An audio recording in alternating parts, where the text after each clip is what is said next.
All right, welcome everybody to this episode of Next Gen Dems.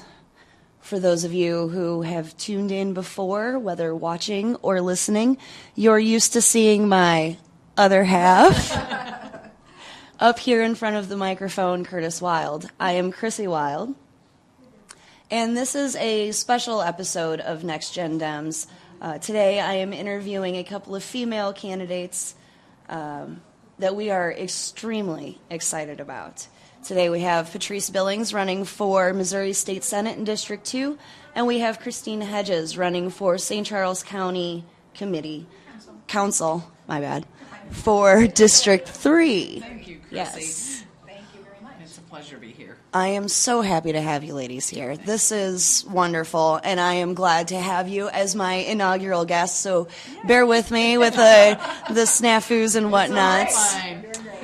We are here today at a new broadcasting place. This is Good News Brewing Company.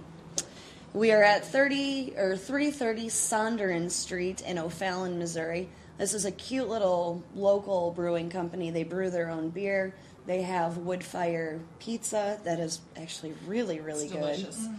It's a cute little place, and you should come and check it out. But that's where we're at today. Ladies, welcome. Patrice. Yes. State Senate.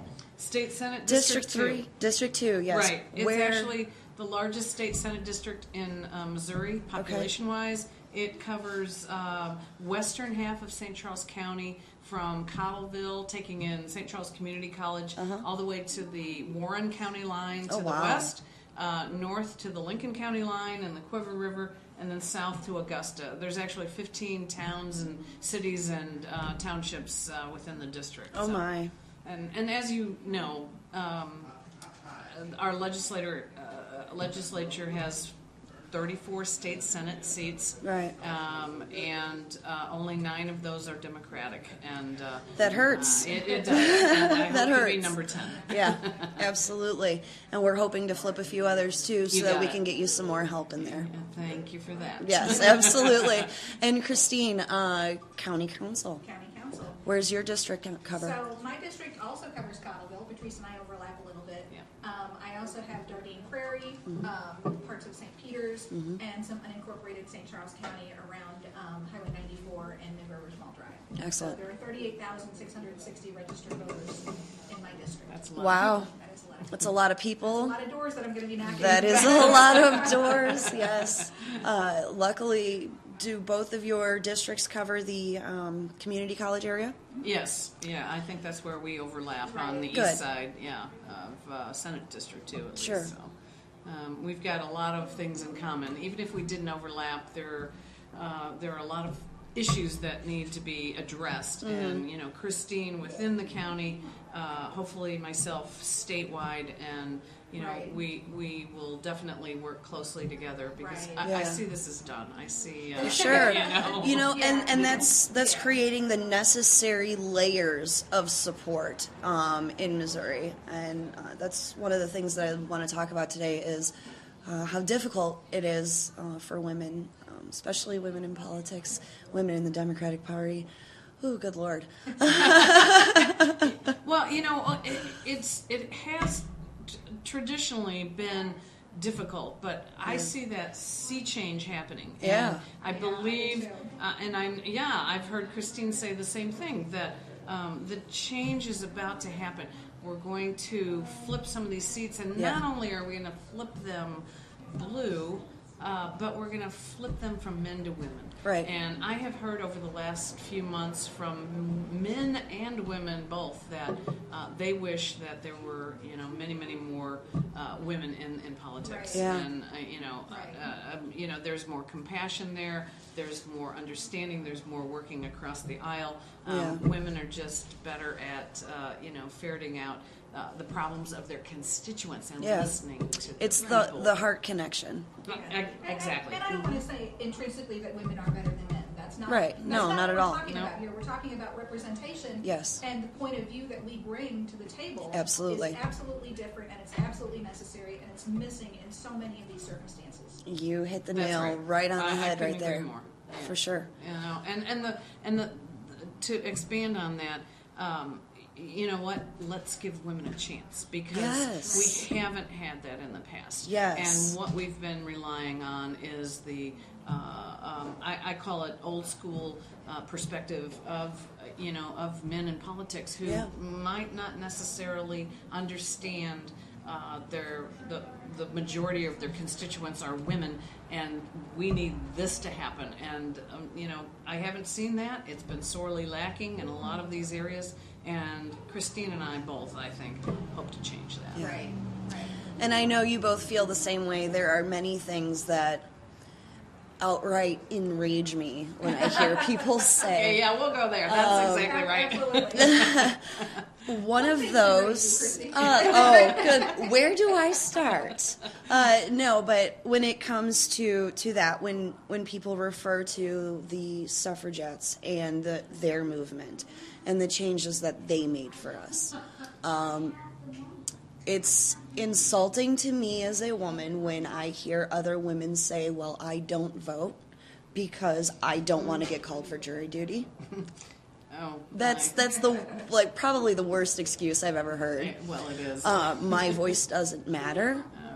Yeah. How many generations of ingrained negativity that we're still trying to overcome? What's it going to take for us to let women know that their voices matter? What's it going to take for us to get our male counterparts to understand that women's voices matter? Well, I'm gonna start, if you don't mind, Okay. because I can honestly tell you that I know historically change has come from women, women's grassroots movements, and women speaking up. Yeah. And it's taken a lot of toll on many generations of women. The suffragettes that you mentioned are case in point. They were subjugated, they were denigrated, they were arrested, they were beaten just to get their voices heard. Right. And it took years and years and years of them fighting and speaking up and speaking out and not being afraid to go to jail and or have their neighbors and their spouses think less of them, because they knew, they saw it for the future women of this country. And I for one thank them for doing what they did. Every day. But historically, that's how change happens. Yeah. It happens through women's movements. Sure. And this is no different. The movement that's happening across this country and in this state in particular are coming from women. Yeah. And our male supporters, and that's what it takes. I mean, we can't do this alone. We have to have the support of the men. And for there sure. are so many good men out there that And are I wanted to helping us. say too, during the course of my lifetime, it's been easy to be complacent, particularly as a white woman. Yes. Yes. Because it's been relatively easy for me. Yes. There's sexism. Yes, I run into this or that here or there. But for the most part, We have it easy. we have it good. Sure. And up until November 8th of 2016, I thought that the country was continuing to move in that direction that would let me be complacent. And I think that was an awakening for a lot of people, myself included, that Yeah. Same here. we can't sit on the sidelines anymore. Right. And we've got to rise up, and we've got to bring women of color with us. Yes. And I think that the Me Too movement and Time's Up Right. is Yep. all of a part. It's all a piece of women's voices rising up and needing to be heard. Well Right. said. And that's it in a nutshell, is the fact that if we don't take care of one another, we can't expect anybody else to help us and follow suit. So and it's about taking the bull by the horns and just doing the right things. Yeah. And taking the next right steps, which Right. I see a lot of women doing. Yeah. And you are a prime example of this, having this podcast and giving voice to the changes that are happening and the women that are involved in this change. So that's a big part of it, is getting our voices out there. I appreciate that. I do, because I really don't think of this as something that I'm doing. Contrary.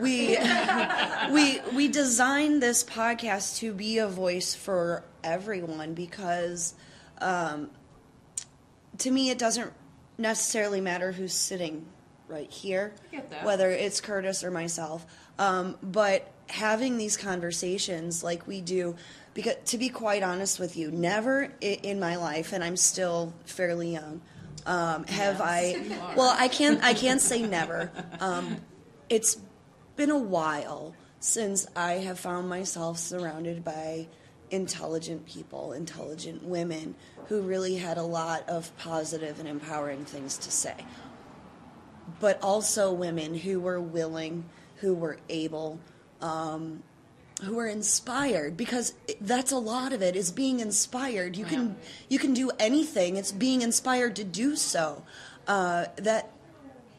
It's been a while since I've had that, and that really means a lot to me, and I wanted to amplify that, and people in general, because all over the state, all over the country, because of our involvement in politics, as strange as it sounds, we have found some amazing friends. Well, I couldn't agree more there. I mean, on this journey, it's I announced my candidacy 8 months ago, and I have met the most incredible, passionate people, and we may not agree on all of the issues, but we do agree that change has to happen. That's and right. It has to happen for our kids, the next generation, and I do want to be a part of that. You know, Yeah. I Christine hit the nail on the head.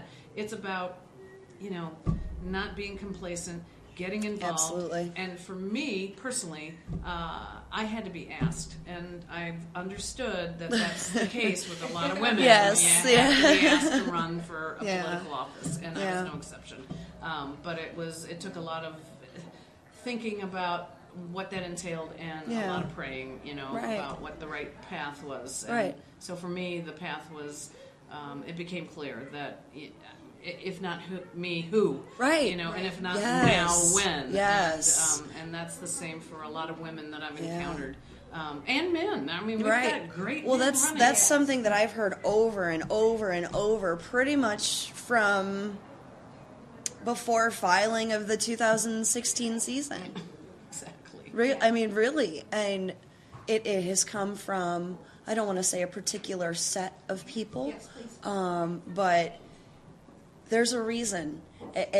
There's a reason the same people show up to the events, the things that they care about. We need more bodies. Yeah, it's true. I mean, and more bodies means learning, and Yes. we've been fortunate. I've been fortunate in that. Yes, I'm a political neophyte. But that doesn't mean that I don't know things. It just means that the process is a learning curve. That's and, right. It may be up here and I may be right here Right. about now. Yeah. But I've had great people that have been here before teaching me, how to go about this, how to run a good campaign, how to be, a person of integrity while That's you're right. doing your campaign. And it's... And while you're doing that, on a side note to our viewers, since we are here recording live during business hours, we told our wonderful waitress Casey to go ahead and check on us, and we didn't mind. So everyone say hi, stop in and say hi to her. But really, it's a matter of being creative and using your particular talents. People say, well, I don't know what to do. I don't know how to get involved. That's okay. Use the talents find something. There's so many things that need to be done out there. There's so many ways that you can use your talents.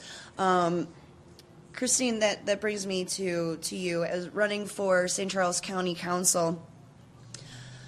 How do you think that your unique set of talents brings to, what do you bring to the table, and how are you using those? So in both my professional life and my personal life as a youth group leader, I do a lot of planning, facilitating, coordinating, Sure. negotiating. I spent multiple years in IT as a business analyst, which is sort of a liaison between the developers and Sure. the business. So you have to translate the needs of the project from both sides into language people can understand. Interesting. And that's a skill that I think will be very useful in my work on the council. Sure. So yeah, and when I first got involved, I just started joining groups. Right. When I first Right. and my journey to running for county council was that I looked around and I realized that going to meetings and marching and networking was great, but it wasn't going to move the needle Right. as far as making the change that I wanted to see Sure. happen. So I started looking around to see what I could run for. A state office was sort of out of the, out of range for me because I can't spend 6 months of my life in Jefferson City because Right. of my job. Right. But county council was something that I could do. So I started showing up for meetings and getting involved and learning. And so I think there's a lot of good that can be done bringing my voice to the council. Absolutely. I agree.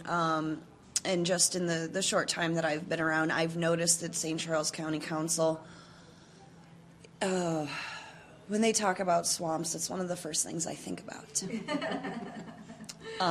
Because I've paid attention and I've remembered back to the years that I wasn't really paying attention.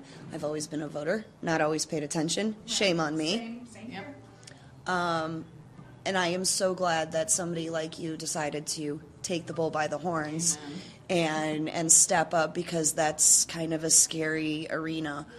There are people I hear who decide to run for other statewide seats because they don't want to run for county council. So good on you. Thank you. Good on you.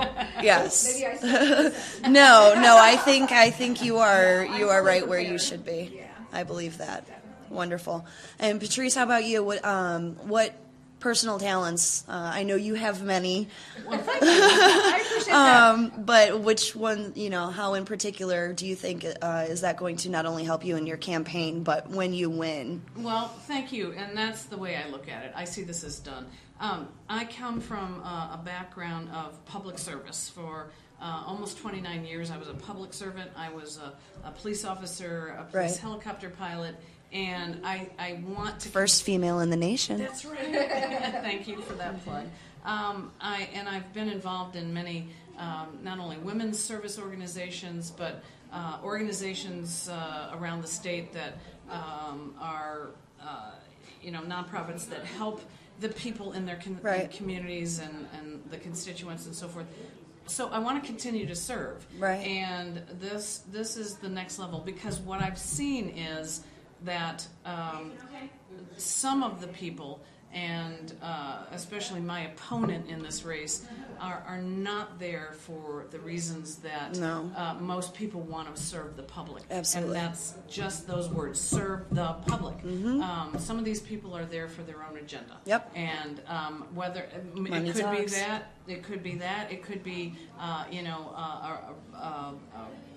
right-wing agenda that discriminates and is totally against a certain segment of the population. I don't know what the reasons are, but I do know that what's been missing in our communities here, at least in St. Charles County, is the fact that the voices of the people are not being listened to. Absolutely And right. I want to be a voice for that. I've heard, Yep. and I've said this before, I've heard the rage that people are, talking about, and please, do something about X, Y, or Z. Yeah. My opponent is a case in point. He won't even listen to constituents No. that have an opposing No, opinion not at all. from him. I want to hear people's issues. I want to hear what's important to people. That's right. I want to be that voice. Otherwise, that goes to how Jeff can City. you claim to represent That's people as a whole instead of absolutely just the people that agree with you? Exactly. That doesn't make any sense No, to it me. doesn't. And There's always the chance that you're going to hear something that's going to key something off in you and say, you have a point. Maybe I'm going to change the way I think about this. Right. There's always that Exactly. opportunity. Or at least take other things into You consideration. have to listen. Yes. that's absolutely right. We can't be so closed-minded that we don't hear the other side and the needs of the other side. It definitely drives how change happens, because we just can't be all about our own opinions and think that we're going to go to St. Charles County Council or the state Senate and espouse our own viewpoints Right. without taking what the people really want. Absolutely and right. their opinions to heart. And I've heard people say, even if I don't personally agree with something, if my constituents tell me or are overwhelmingly in favor of something, I will vote in favor of what they want. Yeah, when did that change? I mean, when Right. did it become When did we stop serving the people and That's it. start serving corporations that are not people? That's the problem. It's That all is the become problem. about big, huge, dark money. Yes. Big business. Yes. And everything that drives that. Yep. Instead of, let's look at our overcrowding school situations, communities that are growing leaps and bounds, but don't have an answer to education problems. Because How dare us expect or ask them to fully fund our educational systems? That's right. That's right. Let's take a look just in St. Charles County about the traffic and infrastructure problems Right. that it's wonderful that we're growing, but we're not addressing the problems that come with that growth. Right. And this is just one region of In the St. state. Charles County. That's right. Right. So in St. Charles County, how do you think that you would be able to facilitate that conversation to alleviate those concerns and those issues? So I think it has to do with the budget and Yeah. how that's handled and how the county executive proposes to allocate money in the budget. I think there's a huge problem there. I think there's a lot of cronyism. Yes. And I think there's a lot of you scratch my back and I'll scratch yours. Absolutely. And in the meantime, roads are falling apart, right? In the meantime, there are things that are not getting done. There are services that are needed in the county that are not being provided for. As of December 2017, the county health department stopped providing STD testing. Yeah. Oh my gosh. I didn't know that. Yeah. Wow. And they claimed it was for budgetary reasons. There's I can go on about the health department. They canceled 2 back-to-school immunization drives last year because they didn't have their staff, because they were losing staff. Well, just so people know, for actually a bit cheaper, for people who struggle or don't have health insurance, the services that St. Charles County no longer provides, St. Louis County does. Right, and that's who they refer them to. That's Yeah. in the article that I read. And that's they said, sad. We're going to refer anybody who needs STD testing to St. Louis County, despite the fact that the rate of rise of STDs of incidents in the county have increased over the last 15 years. They've continued to go up, and yet the So county decided does that coincide at all with our uptick in intravenous drug use as far as opioids and things like that? that I don't know. It It could could very well, yeah. It could, but the larger issue is the fact that people. Thank you so Thank much. you. The people are paying their taxes to have these services, not to have these services withdrawn, and being told that we have to go to the next county to get these services. Well, I don't pay taxes in the next county. Why should I? Exactly. Exactly, and then we become a burden on that county. Absolutely. That's passing the buck, and Yep. Christine's got it right. The people who most would take advantage of STD testing at the county health department are people who don't have a general practitioner, who don't have insurance, Yeah. right? So they're hurting the least fortunate people in the Oh, county. absolutely. Yeah. And I hear encouraging them familiar- to go someplace else Yes. because they don't want them. Yes. Rather than helping them, Yes. they try to encourage them to move away. And see, that's a problem that If you can't afford it, move away. Well, If you don't it's- like it, go somewhere else. That's it's insane. about denying a problem even exists. Yes. It exists. I'm Yes. sorry. No, you're and right. the fact that if we close our eyes to this, then nobody will think that we have this problem. Right, Instead right, of right. addressing it for our residents that live here and Yeah. helping them, it's taking the services that are needed and just saying, we don't have that problem. I don't see anything. Do you? Yeah. And Oh, yeah. and moving it to another county. Missouri has been really good at putting blinders on Yeah.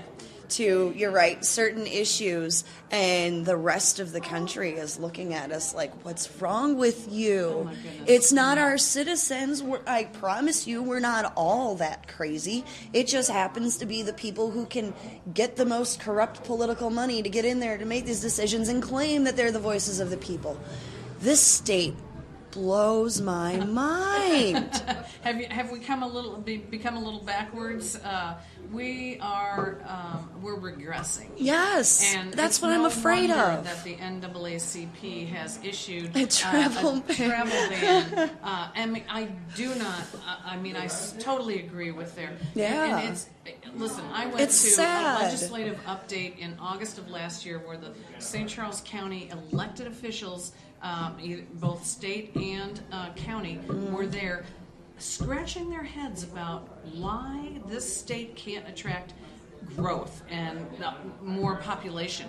Oh, We have really? populations moving into certain parts of St. Charles County, but they're moving in from other parts of the state. We are losing populace because of our antiquated thinking about certain segments of our population. That's right. And by discriminating against those certain Yes. populations, and by eroding women's rights and health care options, Right. and the fact that our rural areas are closing schools and Yeah. hospitals. Exactly. Directing funds away from the places who need it the most, or places who need it just as much, just because, county or town A has a higher population of wealthy people or people who make a higher median income. And in St. Charles County, we see that because St. Charles County is the wealthiest county in the state of Missouri. Absolutely. And But you there's go absolutely other no places. reason that less fortunate people in the county should not be served. Yes. Just because That's right. the median Thank income you. in this county is over $71,000. Thank you.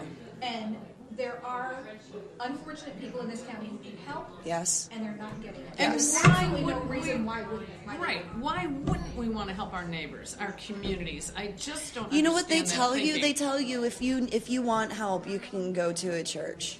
Those people obviously have no idea what it takes to be able to get any kind of assistance when you need it the most. Well, and we're also, you just brought up a great point. They are assuming that everybody has a faith community, which they may not, Right. may or may not. Right. And it's not all about putting the onus of responsibility on our faith communities in this county. It's about the fact Just that we because they're pay willing taxes doesn't to make have it their these- responsibility. That's absolutely right. And, people should have the option of having these services provided to them because this is where they chose to live. Yes. And grow and raise their kids. And Why should they be participant. punished because they like where they live? That's right. Why should you Well, be and they chased are being away? punished. Yes. In essence. Affordable housing. Right. We're lucky that you can find produce markets in St. Charles County to make produce affordable for people who can't afford it. The lack of public transportation. Public Yes. transportation. Huge Thank issue. you. Huge issue here. That was one of the things that floored me the most when I moved. I'm not originally from St. Louis. I was born and raised in Chicago, the Chicagoland area. So my experience, public transportation yes, that my works. experience with those things is very different. And when I came here, first time I ever took the Metrolink, I thought that was just one line of the whole system, and I said, well, where's the map of the rest? And of course I felt really stupid when he told me that that's all there was. Yeah, you would think. And I didn't get it. I said, but the St. Louis area is so big. It is, and we're still expanding westward, and the fact that we probably have lost the chance to expand, mass transportation options to the St. Charles County area, all because of fear and ignorance of, Right. of a lot of people. And I'm sorry, but that's how we start changing things, by having conversations and by Yes. educating people and by having the tough conversations about we aren't a scary place. Right. We are in a scary place. Some people here actually do care about That's right. others. That's right. And, we're not being given that opportunity. So, we're getting our producer giving us some direction here. So, but, it's interesting because until we start having those bigger conversations, Right. And letting people have options to think about, nothing is going to change. Yes. And If people don't think they have a way out, That's don't right. know where to look for a way out, they're wondering where they're going to get their groceries next week. They're wondering if they're going to have electricity next month. This is not okay. No. There has to be a solution. And actually, that was one of the things that I wanted to ask you ladies, being that your districts overlap within St. Charles County. I saw something recently that said that MoDOT may be considering a solar highway kind of as an experiment on 70. Do you think, one, that that's a good idea? And how do you think we can make it more appealing for them to want to do that here? Well, I think innovation and new technology has to be brought in, and all of these options have to be at least explored, because we won't know what is going to work and what won't work and what we can fund and what we can't fund without experimentation. Yeah. And I don't profess to be a technical wizard. I don't know how a lot of these systems will work or how we can fund them, but we have to start having those conversations to know if it's even a viable option. If we don't talk about it, it's never going to happen. Right. So That's right. I think that innovation is wonderful. I'm all for renewable energy, and I think that I've heard that proposal before about turning the roads into putting solar panels in them. Yeah. My main concern would be questioning how they would get paid for, because the current government bodies that rule both St. Charles County and statewide, I'm pretty sure that they would be encouraging to turn it into a toll road. And I am very firmly against privatizing our highway system. Yes. There's no way I would vote for anything that implemented a toll, even if the benefit was the solar. Being from Illinois, I tell you, tolls are not my favorite thing. And ladies, I got to tell you that I'm open to that. I really am, and so that's where we can have a conversation and disagree about these absolutely. things. Because we can't be friends anymore. No, and that's where a lot of people end it in just there. But I am always open to options. The tolls, even privatization. They do work, and I think the main issue that I've heard, I just had a conversation with somebody from MoDOT last Tuesday when I went down to file in Jeff City. The main opposition has typically been privacy issues with regard to putting technology on a person's car and being able to, read who they are, where they are, what time of day, and so forth. Those issues are very concerning to a lot of people. Sure. Not that everybody. Is it any different than a GPS system, though? Or cell phone, going on Google, an iPad, or Facebook, any of that? No, not really. But just giving up your information to different people. I think know what. Yeah. I don't have a problem with the way you feel about that. I do think that in the future we can't continue to rely on fuel taxes or sales taxes increasing. Yes, it absolutely. hurts the economy of especially small towns and look at Kansas. In the state. But there have to be viable options, and I'm open to looking at toll roads. I always have been. Honestly, I think that there are places where they work, and then there are places where they are overworked, meaning they charge way too much. And I do understand that maintenance of roads is different in different areas. It requires different things. But if we use these renewable energies and these new technologies to create these better roads, then the need for continued maintenance would most likely go down if we are open to finding a way to do so. Like with salt and stuff like that. I know that's usually a big issue in St. Charles County, is having enough salt for the roads and things like that. If we put something within the surface of the road itself that resisted that collection of water and freezing, if we had a more abrasive surface or, something like that, there are solutions. It's being willing to work around it. How do we support these industries who should be coming into Missouri? Some are a little discouraged right now, I'm sure. So how do we bolster that? How do we encourage that? How do we, open that conversation so that people would be more open to those ideas? Go ahead. Quality of life is a big issue, I think, in getting people, corporations to move into the state. Sure.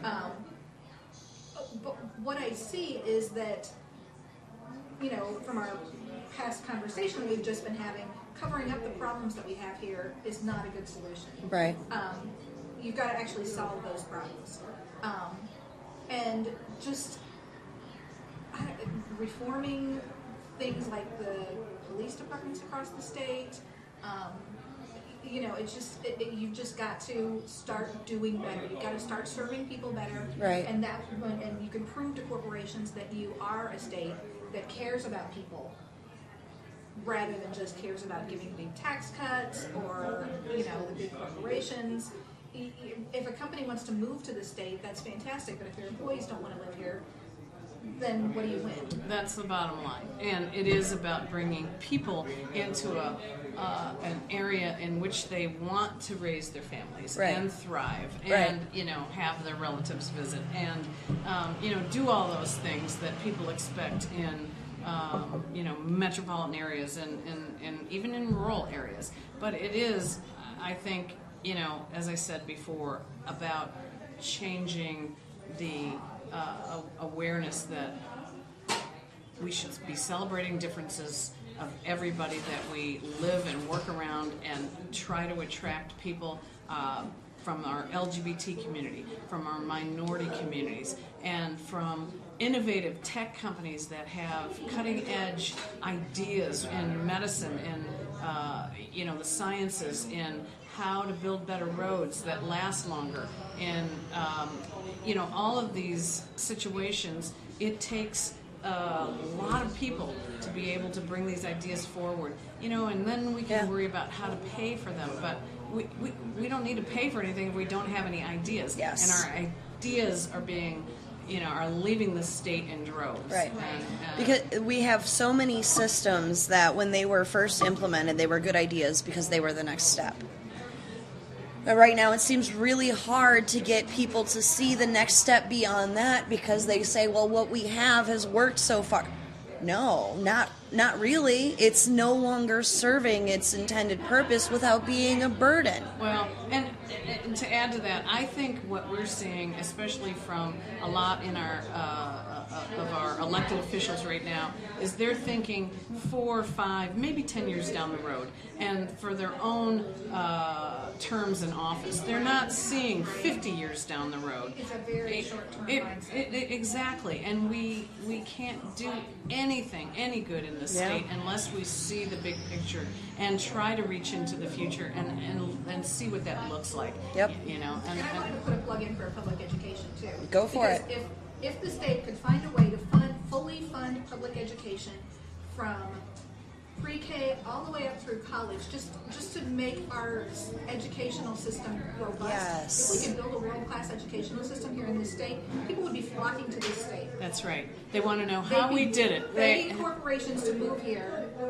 Yeah. Yeah. So you're absolutely right. There's a lot of great minds out there. Unfortunately, a lot of the power brokers in the state are really all about themselves and pushing their own agenda, and not and they don't see, as I said, that big picture about what's really needed here. Right.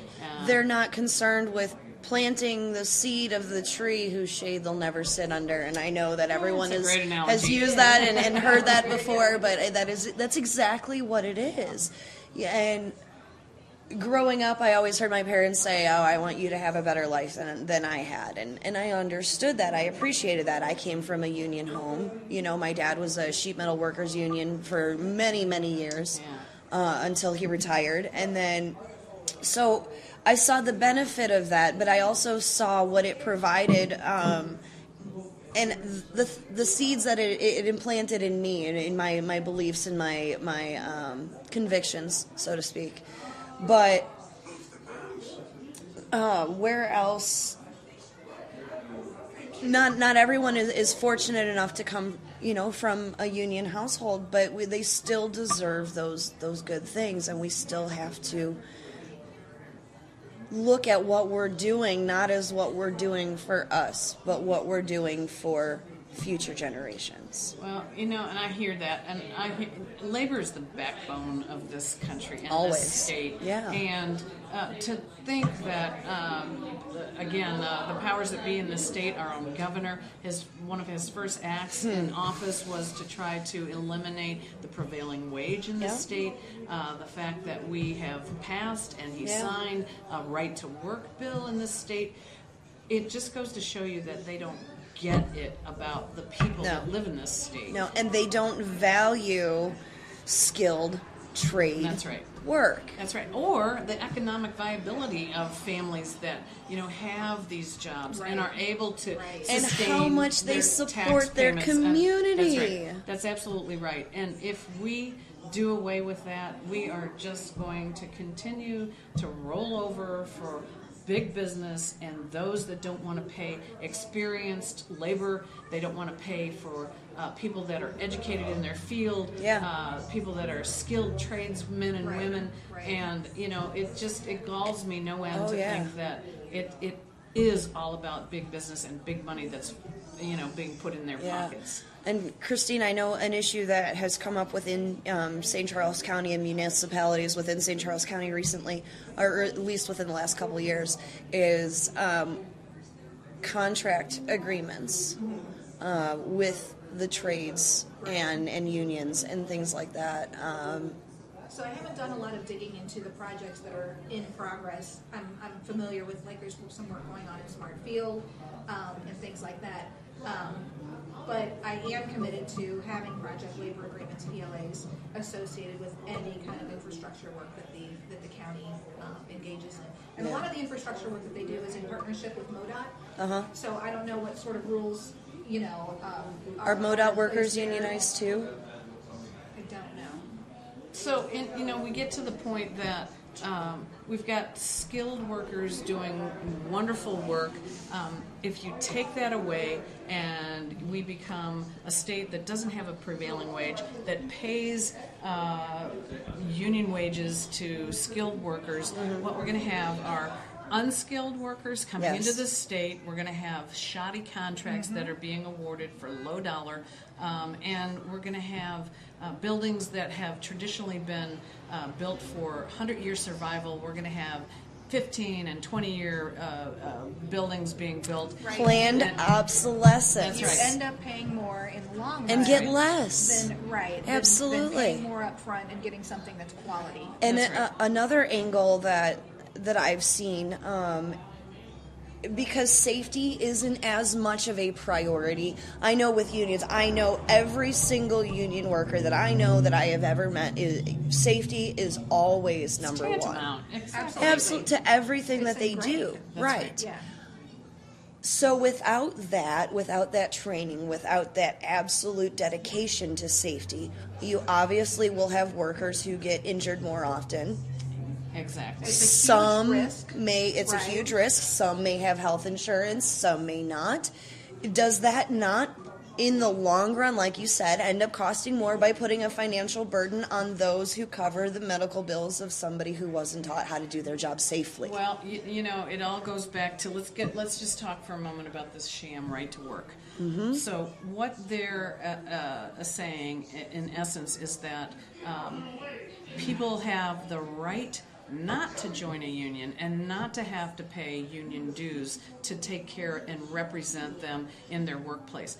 I'm sorry, but that's also already an option. Right. So they're adding another layer of that. What will happen is the fact that if people don't go out and vote, and no matter whether it's in the November election or August or wherever they want to move it, right. If they don't continue to fund unions that can collectively bargain and that can stand up for their workers' rights, then it just will erode those unions, it will bust those unions, and people will start making minimum wage or a little more without the quality of work that's being put into factories and projects and so and forth. then nobody's going to want to do those jobs because they're not getting paid worth a damn for the work that they're doing. That's right. And it puts Missouri into a race for the bottom. Absolutely. Right, and it will turn us into Kansas.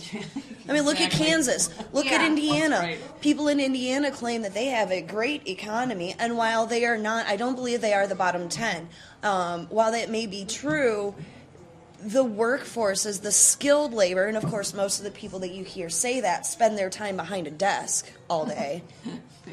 The people who work skilled labor jobs are making less. It's hurting their families, and they want to know why the ghost town are becoming more common. Yeah. Drive across the country. It's so sad to see places that you could tell where beautiful, bustling communities are now next to nothing because people have been chased away because they couldn't make a decent wage to care for their family where they were living. That's right. Insane to me. And I'm going to tell you, my whole trajectory in life started by me working at a steel beer can factory between summer of college semesters. I made Budweiser so you grew to love Busch, the smell of beer. I made Budweiser and Busch beer cans, and I earned union wages, and I was able to afford flying lessons, which was a dream of mine. Sure. That led into the rest of your future. Right. The rest of my life was predicated on me being a union employee. Yeah. And I mean, so I am so passionate about the fact that we need to protect these workers, men and women, and the great encourage jobs that they do. union involvement and enrollment. Right. That's right. Exactly. I forgot. I looked it up just the other day, but I don't remember the difference in percentage. But I know that the percentage of people in unions in Missouri has gone down significantly over the last 15 years. But I do know that nationwide, women make up at least half of the unionized workforce in the country. Interesting. And that's incredible. Oh, well, I love that because I know it's so different from the way it used to be. Well, it is, but we make up more than half of the population, so it only makes sense, it right? Makes sense. Right, exactly. Sense. But that's another telling fact, because that means that not only are there more two family or two incomes in a family, it also means that there are a lot more women that are raising their families without a male counterpart. Yes, that's true too. And it's a necessity, And there are families where both the husband and the wife are in unions. Yep.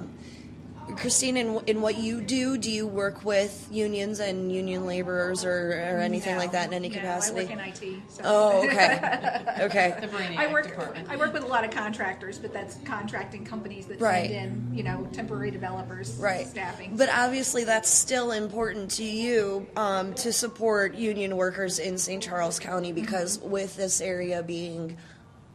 people like to say traditionally red or safely Republican. I don't believe in that. No, I don't either. Because there are ideas all over the place. That's right. So where do you see in St. Charles County, how can we support union laborers here in St. Charles County? Because there are quite a lot of them. There are. I think just seeking them out, finding out what they can do. For my campaign, I get all of my printing done through Minuteman Printers, which is a union shop in St. Charles. Bill Dahlheimer is awesome. So, Rick Niehaus. Yes. He's my buddy. Things like switching over county print jobs to union labor. The infrastructure work, like I mentioned, getting PLAs into place in those contracts right up front. From everything I've heard, projects that have a PLA in place come in usually either under or on budget and under or on time, as opposed to projects where things are scattered all over the place, nobody's cooperating. You need a strong project manager to bring all of that together. Absolutely. Where with the PLA in place, it makes that just that much easier and that much less risk for the county. Yeah. And I think that only makes sense. That's a really, really smart use of the county's money. The taxpayers, my money, your money. Yeah, it gives you support to make sure that the right people are in the right places to do the right job, to do the job right. I mean, listen, how many times have you seen a union-made label? Doesn't that give you a little more pride? Sense of, not only pride, but knowledge that you're buying it's a done good right? Right. How many people would want to buy something that said non-union made? I mean, it really does make a difference where products they are might made. As well just add because it's cheaper. Right. Exactly. But I mean, it's true. I mean, we value the work and that goes into not only corporations, but our from our labor force and the fine job that those men and women do. And I'm proud to buy a union label product. And it goes a long way in knowing that a lot of these things come from our own communities, and I want to support that. That's right. I don't know anybody that doesn't. Right. Yeah, that's why when we bought a new car, we were very adamant about our new car being, American Union made. And you have quite a few options for cars that are technically American made, but ones that are American Union made, it's getting narrower, and it's very frustrating. But at the same time, I trust the work that they do. I've driven union-made cars for the last 10 years, except maybe one, but we were apart. Yeah, Right. we Right. sought it. We purposely sought that out for that purpose. Do you come from a union household at all? No, the whole union thing was new to me as an Was it? adult. Yeah. I didn't Okay. come from one either. No, and I've never been in a union. Right. So I just, from my experience talking with people who are in unions and seeing the work that they do, I've got some friends who are in unions who are very supportive and come from union backgrounds. So Yeah. I understand absolutely the benefits Sure. that they bring. Well, and we totally realize that not every industry, has that option to be, from the I've labor found that myself. union. That's not even an issue. Yeah. The issue is the fact that people in this state are trying to take that right away from people. Yes. Again, we talk about why people aren't attracted to moving to this state. There's a case in point. They People think it's going don't to know attract. what they have provided for us. No, that's right. And I'm sorry, that's a lame excuse. And one of the things that bothered me no end was the fact that our governor, for one, and a lot of the state senators, Republican state senators, said, "Oh, but we would join 28 or 29 other states that are right to work." It's like a bunch of lemmings jumping off the cliff. Literally. I'm sorry. Is Literally. that your reasoning behind Hey, this? look, I destroyed my state. Come join me. Yeah, no kidding. Exactly. So that doesn't fly. And No. it doesn't fly with a lot of the No. population that are intelligent, hardworking people. Right. That's right. Well, I Or- think there needs to be more advocates out there for unions and for union work. That's right. Like we are doing right now. Absolutely. I think that there's just a lot of ignorance, like I was before I started educating myself about the benefits of being in a union and, Sure. and of buying union. Right. And so, and I don't mean to cut you off, but I you're just want to fine. say, unions aren't the only thing that we need to focus on with regard Correct. to economic development. Correct. I'm a small business owner That's right. on Main Street in St. Charles. I certainly am not a part of a union or Right. the labor force. Right. But economic development comes from a lot of different places, Mm-hmm. and I still get my products that are made by unions Yeah. and so forth, union shops and the like. But economic development in St. Charles County is stagnant, and we don't need to fuel it by the next big business that's lining the pockets of our politicians. Right, That's absolutely. right. And that's where I think, like you said, your business is on Main Street, St. Charles. I think that's one of the things that has allowed St. Charles to progress and to thrive over the years. Because I know people who are just a little bit older than me who said that when they were kids, that there were a bunch of like chain places. They tried to turn Main Street into like a mini mall kind of deal, and it didn't really work, and it went down. Nobody was around. And what revived it, obviously, was small businesses. People who owned their own business, who came in and said, we are a unique place, because Main Street St. Charles is a unique place. Part of my heart still lives on Main Street in St. Charles, because that's where my daughter was born. And if I could afford to buy that building to will to her someday, I would. There you go. But it's about the community coming together and doing those things and supporting those people and bringing them in and making them feel welcome, making them feel like they want to stay instead of chasing them away. Unfortunately, as a professional, I belong to a profession that doesn't have a union. I honestly don't know of any massage therapy unions around the United States, and that's extremely unfortunate, because that's one of those businesses that as an up-and-coming, booming industry, once we finally were able to obtain regulation as far as licensing and things like that in different states, now our battle is fighting people who claim that they are small businesses, which I'm technically a small business. Right. I have worked for multiple small businesses as a massage therapist, but you get others coming in and they charge less. They do things that might be a little questionable, things like that. And that's why they get business, is because they charge less and they look great on the outside and their memberships are cheap and this and the other. And what people don't realize is that they are treating their workforce like crap. Well, it happens in every industry. It really does, unfortunately. Yeah. And so that's why, we as small business owners need to take pride in the way we represent our own businesses, how we can attract new customers with quality and make it an experience that, the competition doesn't give. Even if they're a little lower priced, it doesn't matter, because, knowing that we care about the customer. That's and, their outcome and their experience goes a long way. That personal connection. That's what That we're all about comes too. back And I to think that. you should absolutely name your business. Well, Butterfly we're Moon. Butterfly Moon. Thank you, Christine. I would be remiss. Yeah, we're 814 South Main Street. Brenda would not be happy if you did not She would mention not. Thank you for that. Sure. Oh my goodness. And Christine, I'm sure you feel like in what you do, it makes your job easier to connect with people, to bring people together, to create that conversation and facilitate that understanding and agreement. Do you feel like having the softer touch of a woman kind of gives you a slight advantage in that? Absolutely, it Yeah. does. And I've had this conversation actually when I interviewed for my current position. I'm a software development manager, about having the soft skills and being able to facilitate conversations with people and having that point of view where people don't view me as being terribly aggressive or An adversary. right, Unapproachable, adversarial, right. absolutely.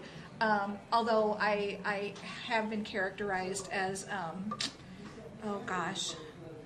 relentless. That's not a bad quality. Relentless, persistent, those are good qualities, I think. But no, I think that being able to facilitate conversations in the work that I've done, particularly when there are disagreements or things that happen between the development side, the business side, things can sometimes get contentious. Sure. And having me as a middle person to pull people back and say, let's take a look at what's really going on here. Let's get to the bottom of the issue. And I think that sort of skill is essential in the political arena. Absolutely I find necessary. That you couldn't have said that better, and it's about the nurturing nature of Right. women. Yeah. And I found the same thing in police work. Women historically have been able to talk down volatile situations, using verbal cues. There's a reason I believe they tend to prefer women in hostage negotiation and things like that, right? Well, it go, and it's the same thing. It's going to be the same thing in politics. Yeah, because it is women hostage negotiation. Women can work across the aisle. That women can work with men. Yeah. Women can work with each other. Yeah. Women, Most of the time. Exactly. But it's that, I think, that nurturing quality, the quality of being able to listen to one another. Empathy, exactly. a lot of empathy. And and I think that's one of the reasons that women are running in record numbers for office today, because That's so they true. do have empathy with Yeah. their constituents and things that they've seen that aren't being addressed. And Right. so And they seem to pick up little details that maybe, glossed over in the past and things like that, but details that end up being quite significant. I think you said it best there. I haven't seen a time, and when I was a kid, my parents were voting, for Reagan and Bush and Clinton and things like that. And the process, as I always went with them, voting was always important. But no one ever put an emphasis on how important it was for me to vote as a woman. And that's really disheartening, because I have a daughter, and I want to make sure that she knows that when she's old enough, her voice matters so much, and just as much as anyone else's. How did How did we miss that? Well, no kidding. How did we miss that over time? I hear from a lot of young people that just don't have the desire to be part of that process. I couldn't wait to vote. I know. When I was the turned same 18. way. I couldn't wait. And now, the population that's least likely to vote are, 18 to I went with 24. friends because we were all excited to be able to vote for the same for the first time, you know? And I remember finding where I could research, not only candidates but issues, and it was something that was always important to me. Sure. That I don't believe probably has remained so important to that younger generation. Those are the people we need to get out there and vote. Yeah. The older people vote. We just do, and consistently, and for everything, and that's wonderful. But until we change that demographic of the age of voters, we're probably not going to see a big change in what's happening out there. And I think that the younger voters are now becoming, or the younger generation are becoming more progressive. Yeah. They understand that, the mores and the morals and the ideas of their parents and older generations are becoming somewhat antiquated, unless they were, for sure. Very, very a centrist household, moderate household. The progress has to happen, and they want it to happen. So I'll tell you what, my daughter is 20, and she is every bit as progressive as I am, but she doesn't vote. So if one of you guys could talk to her. Oh my goodness! yeah, no. there ought to be a law, I know. And that's exactly it. That's exactly it. I don't know anyone who would not support people being automatically registered to vote on their 18th birthday. That's because when you're 18, you're not thinking about that. That is not on your list of things I have to do today. You're turning 18, you're excited, you want to go out, you want to party. That's not something you're thinking about. And you shouldn't have to. It should be automatic so that everyone is. Still, not everyone will take advantage of that right, that civic duty. But if we don't push the fact that, they're an integral part of our society, and they need to go out there and vote their conscience. I just had a question asked to me that's being published in an article that was written about me in the St. Louis Women's Journal. I can't wait to read it, by the way. The question was, what about the fact that, because I am all in favor of automatically registering Absolutely qualified and legal voters at the age of 18. Right. And the question was, what about the people that say that those people that aren't intelligent enough to make a decision shouldn't be allowed to vote? Okay, here's the thing. There are people in their 50s who aren't intelligent enough to make a decent decision. So, thank you. This is what has driven, the disenfranchisement of a whole group of voters. Our minority voters are being disenfranchised in our state. Absolutely. Because they think they're not intelligent enough. I'm sorry. That's not totally false. That is People the can vote worst their conscience. excuse I've ever heard. It is. And that's what most people do. They vote their conscience. They hear what they know, or they vote what they know. And it doesn't matter if I don't have, a master's degree or a college education. We don't need a master's degree I know to some see what's going on in That's this right. state. I know some extremely intelligent people who didn't go to college. I know some extremely intelligent people who didn't graduate from high school. They got their GED instead. Exactly. I know some extremely intelligent people who stopped going to school after 8th grade for whatever reason and never got their GED. It doesn't make them less intelligent. That's right. It doesn't take away their right. No. It is a right. That's right. Absolutely it. It's not a gift that you earn. Right. It's our right as It's not a driver's license. Right. You can't tell me that people in disenfranchised communities can't see what's happening and know that that's coming from on high, and it's a problem that's not being addressed. And that's how you can make a change, is by voting, and voting your conscience, and voting what you know, and what you know to be true, and to know that things aren't happening because people aren't voting. Complacency. Right. Complacency Right. has gotten us where we are today. Yeah. And people, they complain. and don't want to do anything, but they complain, and then they don't want to do anything, and then they look at the people who are trying to do things, and they're like, well, you're doing it wrong. Right. What do you mean we're doing it wrong when you're not even doing anything? Well, and if November comes around and 100% of the people in the state of Missouri vote, and you and I end up losing our race, that's democracy. That's how it exactly works. right. But if you exactly lose right. because only 20% of people voted, that's A problem. a major problem. It is. And I think that part of that goes to our gerrymandering that we experience in Missouri. I mean, Curtis is running for state rep of District 107, which is where we're sitting right now. And if you look at it on a map, it looks like a dolphin swimming down the highway. Yeah, these lines. So that are what, being you were just drawn- drawing animal pictures on the state map? And something like that. it makes no sense. We should...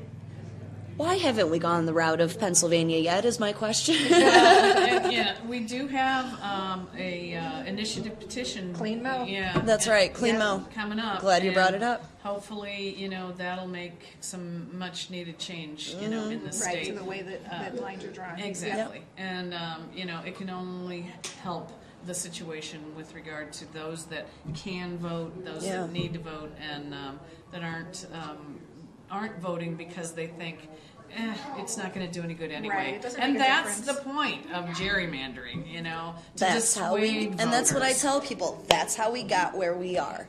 If there is anything that you have to complain about within our system, and you haven't voted ever, or within the last however You don't many have an years, option of complaining. you cannot complain. That's right. But if you haven't voted and now you're trying to do something to make a difference to make up for it because you feel bad, I feel you. Let's. That's it. But that's where the change has to happen. What do you think we can do to increase voter turnout and get more people registered to vote? One of the things that Patrice and I are planning on doing is knocking on a lot of doors. Introducing ourselves to a lot of registered voters and encouraging them and giving them the dates. This is the date of the primary. This is the date of the general election. Things like this, doing this podcast, getting word out, and just showing up, talking to people, and get out the vote drives, whether they're put on by Indivisible or whether they're put on by the Democratic Party or whatever. I think. And in midterm years, stressing to people the importance of voting in the midterms. Right, and there are a lot of grassroots organizations that have cropped up since 2016 that aren't going away, and I love it because they're getting out voter registration drives and making themselves visible, and trying to educate the population on how important it is to vote. That's right. And but I'm right there with Christine. It's about knocking on those doors and then knocking on those doors again. That's right. And saying, please, I'm here. you gave me your word. Let's talk. Let's get out and vote. That's it's right. about, putting some people in place that'll be able to pick other, people up and take them to the voting polling places, and just being a community. Organizing voting caravans and That's right. stuff like that. Absolutely. For sure. There are a lot of things We'll that be we can accused do. of busing people in from out of state. You realize that, right? Yeah. Well, in Missouri, they have to have IDs. So now, if they have a Missouri ID, they're not from other states. No, are they? Well, we when can the prove time that. changes, though, and we flip these seats, yes, they're going to try to have all kinds of excuses as to Sure they are. why this Sure happens. they are, because they couldn't fathom Right. the fact that people are tired and need a change and want something to They happen. couldn't fathom that they might have actually done something wrong. Right. There's a ton of passion out there. There Yeah. is. And I've a lot of noticed. people that are fired up, and you can see it in every single special election that we've had since the November 16 No election. doubt about it. Texas is turning blue, y'all. I know. Never thought I'd see the day. Absolutely. I know. I do believe we're going to do this, and it does take the fact that we believe that this is going to happen, and convince the voters that we know that this That is it a great can possibility. happen. That's right. Right. And that we can make a difference in their lives, in their communities, by being their representative. Yeah. And as I said, it's been sorely missing in a lot of these counties and districts and state senate seats. because they go there for their own agenda and not the needs, and they don't see the needs of the people. And some of them now, we have their voting records to prove it. Right. Yeah, that's exactly right. And people can look those things up for themselves as well and do their research. And which brings me to the fact that they have made those things and finding those things difficult on purpose because they don't want people to find out. And even though the internet's been around for a while, it really hasn't been until recently that anyone is really, or a lot of people really, have taken initiative to find those resources, find those things, to share those things, and making those transparent for people. Some people don't want to take the time, so we have to find a way to bullet point them real quick while we go to the doors and talk to people. When we talk to them. That's right. For sure.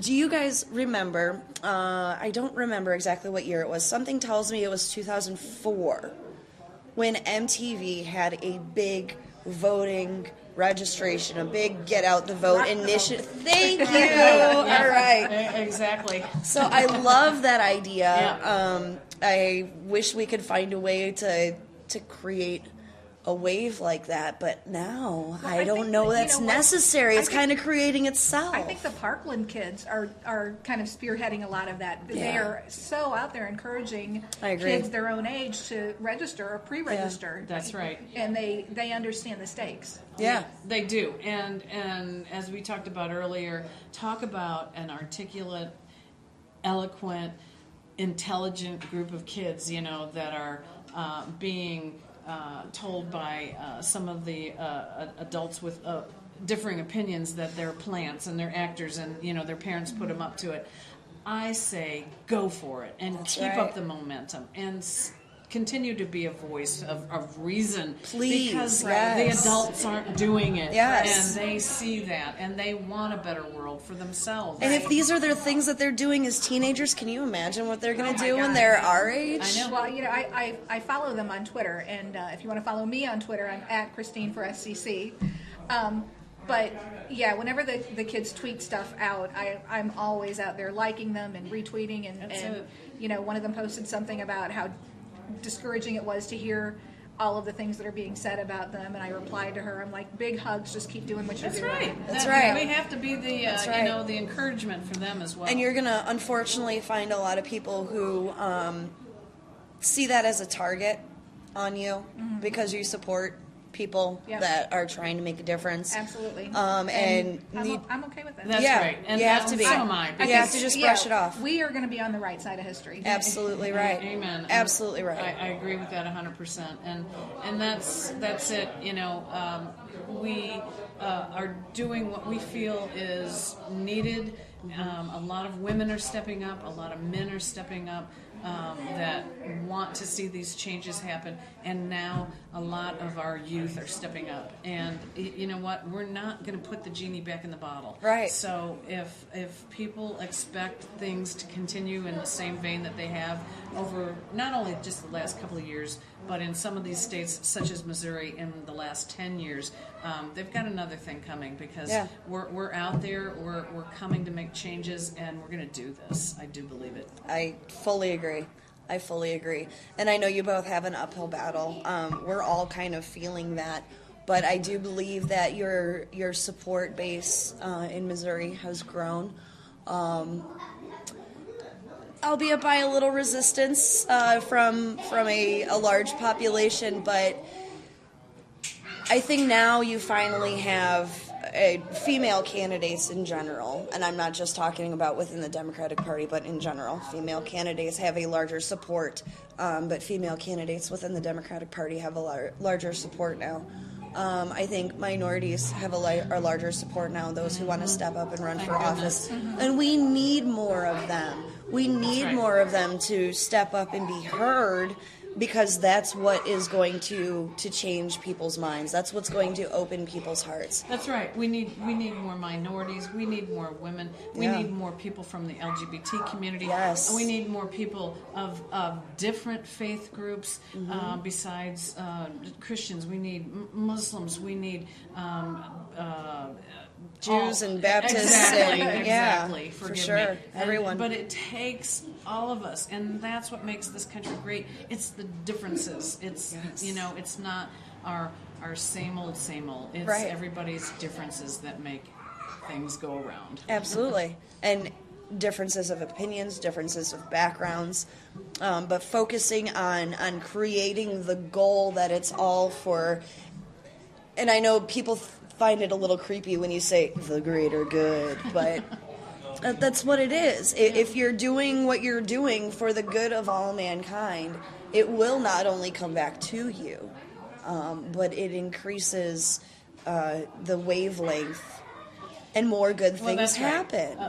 Love is what drives everything. It really is. And if we could just show more of that in the world, then we're on to do great things. Because hate gets us nowhere. That's right. And I've seen too much of that, and it's got to stop. Yeah. And if we don't do it now, we're not going to see it happen. So we've all got to be the stewards of the next generation, of our planet, of doing the right thing, and all we can do is focus on our own little corner of the world, and be good role models. Absolutely. And make the younger generation proud of somebody that represents them instead of an embarrassment. For sure. I'm all about doing the right thing. For sure. Now, I did try to get Megan Green on today, St. Louis County Alderwoman, yes, and Missouri DNC member, but unfortunately she's in New York, I believe. Oh, bummer. I know, lucky her, right? But that's one of the things I wanted to talk about, because it also relates to St. Charles County too. Buffer zones around places like Planned Parenthood. Now, we must realize that if those buffer zones were in place, they obviously wouldn't put in there that it's just around Planned Parenthood. That would create protest buffer zones around other areas as well, which, as somebody who has gone to different protests for various reasons, I'm okay with, as long as they don't try to put us in a free speech zone pen. Right. We've all seen how that works for them. It doesn't. Right. But how do we create that safety barrier and buffer zone for places like Planned Parenthood and places like even youth in need and homeless shelters? Is that something that you think that we could do here? Would that be good here? Is that I don't know. So the Planned Parenthood in St. Charles County, which is on Mid Rivers Mill Drive, doesn't do abortions. Right. They only do STD screenings, health screenings and things like that. So I don't think that's really necessary. I know at one point some years ago, the St. Peter's City Council was going to try to deny Planned Parenthood a license to continue operating in the county, and a lot of people showed up to protest that. So that was a good move. But I don't know that there are any places in the county where that's necessary. Yeah. If I heard of some place, then I would certainly be all for people being safe in going about their business. But and I've done quite until Westboro Baptist Church comes to town. Right. Well, there is that. So yeah, maybe some kind of ordinance for I don't know, hate speech or. Well, here's the thing. With regard to that particular buffer zone, the idea would never have even come up if it weren't for the fact that people that need to be buffered are there to do harm and are there to cause problems. Demonstrating and protesting is a whole nother matter, because people are expressing their First Amendment rights. They're talking about something that needs to change. But with regard to just Planned Parenthood, as an example, the protesters or the people that are adamantly opposed to others going in for their woman exam or for whatever reason, just to go in and ask questions, they still get harassed. That's right. They're there to do explicit harm to others. Absolutely. And that's where a buffer zone is needed. Mm-hmm. I have no problem with that whatsoever. I agree. But it is, and it should be case-by-case basis with regard to where those are implemented. But the fact that they're even thought about is due to the propensity of violence that could happen in those areas. Absolutely. Yeah. So, agreed. So instead of being like a blanket, all of these places get this buffer zone, you think it should go by the place? Should it maybe be at the discretion of the person who owns the business or runs the business or I think it charity? should be at the request of a viable entity that feels that their clients are being put in jeopardy Yeah. or are possibly harm's way. And so, yes, I Yeah, that think makes sense. it's a request that should be submitted and reviewed. Absolutely. Absolutely. I know another major concern that I have heard within conversation, even here in St. Charles County, even though with St. Charles County being the richest county in the state of Missouri per capita, there is still a significant population here who don't have health insurance. We were kind of talking about this earlier when we were, discussing an event that happened last summer. Even the gap in the ability for pregnant women to receive care, either through private health insurance or public health insurance. FYI, for those listening, that gap does exist. Big time. It does, and it hurts everyone who falls into it. Where can we make changes? Obviously, the healthcare for all, that's really, really big. But that's more than what can be done on the local level. That's state, that's federal, things like that. Right. What can we do within our community to help people who don't have access that's not being done? Or how can we create the conversation here that universal health care is imperative to the way that our community thrives? Well, first of all, I think that the Medicare for All under the Affordable Care Act needs to be implemented here in Missouri. The fact that it wasn't is a disgrace, and that's part of the reason that people are still slipping through the cracks. That's right. I agree. At a local level, I don't know how much there is that could be done. I think a lot of it has to be done at the state level in order to make sure that every resident of the state has insurance, because I don't know that the county council, for example, beyond the Department of Health, has any, influence in that area. And Although obviously there's more that the county Department of Health could be doing. it could, yes. Reinstating STD testing. There are other things that they could be doing, perhaps working more with pregnant women in the community, prenatal care that could be, subsidized. I don't know what's feasible from a budgetary perspective, but that's definitely something that needs to be looked at. I do know that when St. Charles County, they may still, but I know that if you sign up for the WIC program and things like that while you're still pregnant, there are certain requirements that they have for you to be involved in the program. And while I understand a lot of that, like parenting classes, things like that, for people who need them.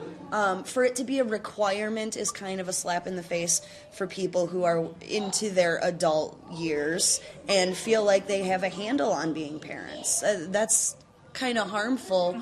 Instead of focusing energy on that, why not focusing energy on making sure that women can get to their OBGYN monthly checkups? Right. What do you think, Patrice? Well, listen, it's kind of timely. I just had a meeting Friday evening with 4 different OBGYNs, and they operate both in St. Charles County and in St. Louis City. But, the unfortunate part is that their hands are tied with regard to the regulations and the insurance industry and how they dictate to them as physicians. So the insurance industry ties their hands on what they're correct. able to do for people? They do. And What happened to the Hippocratic Oath? Well, they can treat them if they can treat anybody. Yeah. But with regard to what wouldn't get procedures, reimbursed. right? Procedures are done, or reimbursement, or if you go into an emergency room thinking, the insurance companies can still deny payment of emergency room visits. Right. And Anthem was the biggest violator of that. And doctors that are supposed to oversee the discernment of what needs to be paid and what should be paid aren't even looking at these things. They're letting nurses and so forth decide who should be reimbursed and so forth. Anyway, their hands are tied in a lot of respects about what treatments they can give their patients because the insurance won't allow it. And they're frustrated, just like we are. Also about, and we get into all different kinds of healthcare issues.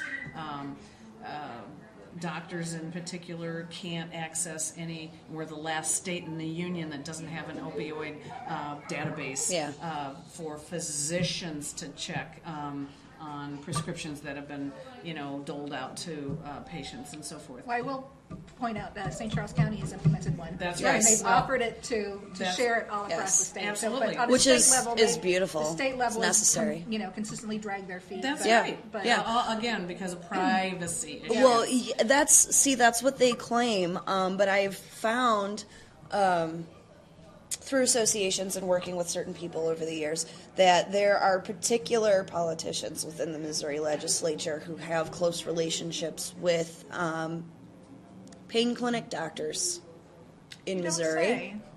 The most offensive ones being in the St. Louis area, believe it or not, which I do. Which allows people to come in from other states and go there and utilize their services to get whatever they want without actually having a need for it, without actually having any kind of prescription. And then that either gets out into the community by, resale and things like that, or it helps to perpetuate and create the opioid epidemic. Just in the last 2 weeks, I don't know anyone who has died of an opioid overdose, at least within the last 10 years. But I know people who do, and I see how it affects them.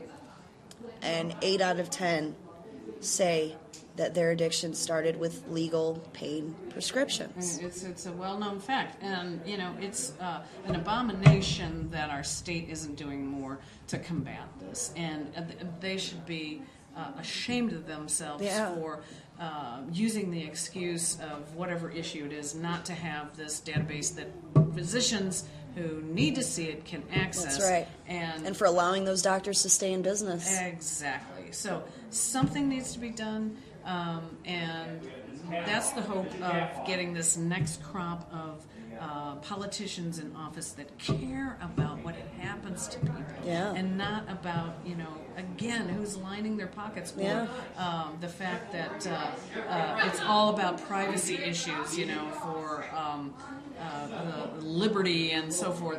You know what? I'm tired Honestly, of hearing that. I don't really care to know if any of my neighbors use painkillers. And you wouldn't be able to know. Right. Anyway. Exactly. And that's the privacy issue that's not the point. I want to know, I would feel much safer knowing that if any of my neighbors had that problem, that they would be able to seek treatment, effective treatment, and be cared for to as not perpetuate that in the community where I raised my daughter. Looked at as a druggie or right. addict, Absolutely. Instead, being given the help that they need, to lick their disease. Yeah.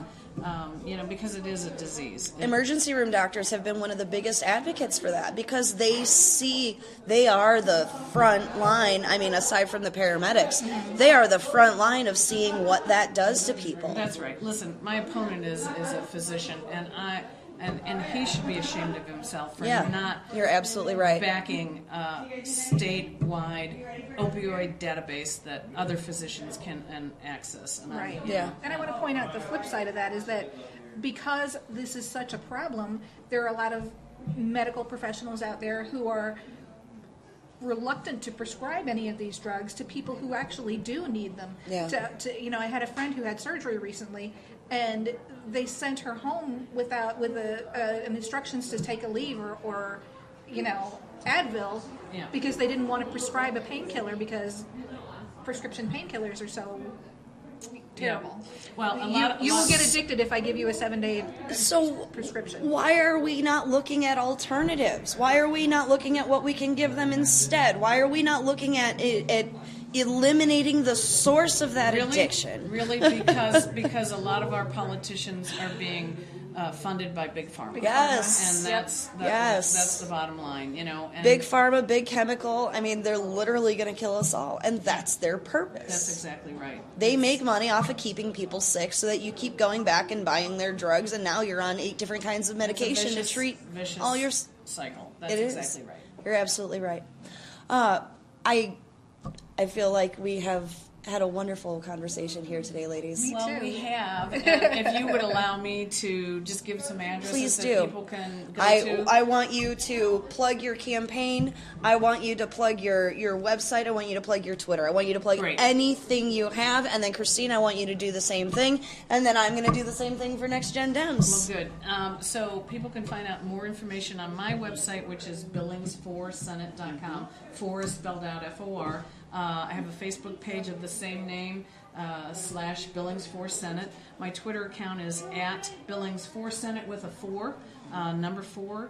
And I'd be happy to entertain any people that want to subscribe to the website. I answer all of my emails and so forth, Patrice @Billingsforsenate.com. And I very much appreciate you having us, on and absolutely being able to just have a conversation. Are you on Twitter or Instagram? Instagram is also Billings4, the number 4 Senate. Twitter Excellent. is @Billings4, the number 4 Senate. Beautiful. Streamlined, just the way it should be. You got it. I like it. All right. How about you, Christine? I am on Facebook @Christine for St. Charles County. I am on Twitter @Christine for SCC, Christine FOR SCC.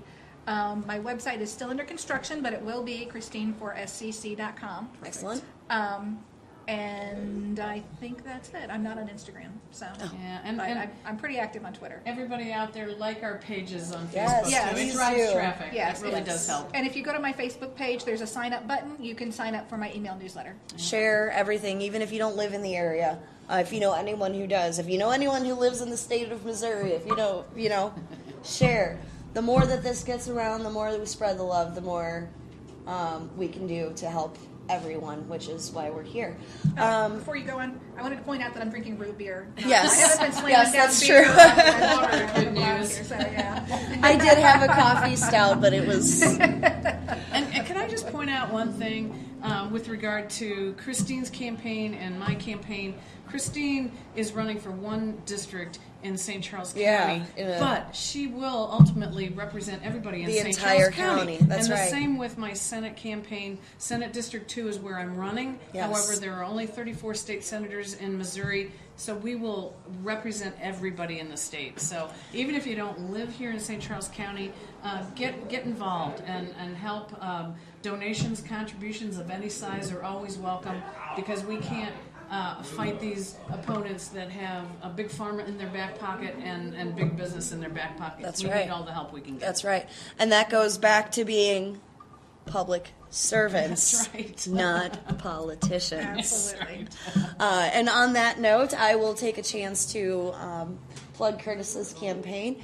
Curtis Wylde for State Rep, District 107 here in Missouri. On Facebook is Curtis Wylde, or Wylde for Rep. It is, what's your website? Isn't it wild for the people? Thank you, yes. I have so many of these, and he built his website. I don't go on there much, I got to admit. Wildforthepeople.com. I read it as he's building, but I don't go. WYLD. But yes, it is wildforthepeople.com, which is funny because even if you spell it wrong, we own them both. Yeah, that was perfect. That was a great... So if you're not the greatest of getting your Y's and your I's and your E's and all that, if you have a hard time with vowels, we got you covered. It's all good. And this has been Next Gen Dems. Don't forget to go and donate. You're going to donate to Wylde for the People. You're going to donate to Billings for Senate. You're going to donate for Christine for SCC. Just donate. Just donate. Just donate. As You're Bill, investing in our campaign. that's right. Absolutely. As Bill Otto likes to say, we have all the money we need. It's just still in your pocket. That's right. Thank you, Bill Otto, for that lovely quote. I love it, and I'm officially stealing it now. This has been our first all-women's panel on Next Gen Dems. I am Chrissi Wylde. This has been Patrice Billings and Christine Hedges. You can see, hear, not smell or taste, but you can see and hear Next Gen Dems on Facebook at Next, N-E-X-T, Gen, G-E-N, Dems, D-E-M-S. And you can also follow us on Twitter at Next, which is just N-X-T, Gen Dems. We don't quite have a Facebook up for all of that yet, but you can find us on YouTube. You can find us on Facebook. We are on podcast.com. We are on iTunes, and of course, we are all on Twitter as well. Look us up, share it, spread the love, as we say. And we don't know who our next, who are our next interviewees. It'll It could be anybody. Right That's right. Whoever it is will be the right people. But if you have any questions that you would like us to ask future candidates, any questions that you have that you would like to ask these candidates here, if you have questions in general or would like to be on the podcast as a Democratic candidate, please just let us know. Reach out to us. Ask your questions. Tweet your tweets. We love it all. We respond to it all. And we'll catch you all next time. Thanks, Chrissi. This has been Next Gen Dems. Patrice? Thank you so much. Thank you. Christine, thank you. And I'm Chrissi Wylde.